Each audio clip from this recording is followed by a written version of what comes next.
L'amicizia del presidente Mattarella, che a Padova ha voluto esserci per i 75 anni del QAM, la presenza di delegazioni africane del Mozambico e dell'Etiopia, i sogni del QAM che lunedì vedrà aprire la scuola per ostetriche a Bessangoa nella Repubblica Centrafricana e sogna di realizzare il nuovo ospedale di Nekemte in Etiopia a servizio di 1,5 milioni di persone, sogni che continuano, racconta Don Dante Carraro. Il sogno lo rubo al presidente Mattarella, che 3 anni fa ci ha detto, Don Dante dice, dobbiamo costruire un continente verticale, che ha a nord una regione che si chiama Europa, che ha 500 milioni di abitanti, al sud un'altra regione che si chiama Africa, che ha 1,4 miliardi, in mezzo un laghetto che è il Mediterraneo, e dobbiamo imparare a dialogare, costruire, progettare. Tra gli amici del QAM anche gli artisti Nicola Fabi e Daniele Silvestri.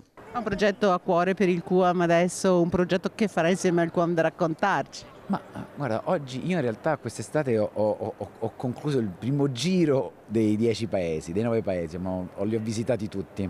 Quindi a questo punto dobbiamo ricominciare da capo. Loro sanno che appena c'è bisogno ci sono sempre. Personalmente ogni volta che mi chiamano cerco di dir di sì perché vale sempre la pena, si conoscono sempre persone straordinarie, quelle di cui essere orgogliosi anche come italiani. Se potesse dire una cosa che ci sta ascoltando oggi qui da questo palco, che cosa direbbe?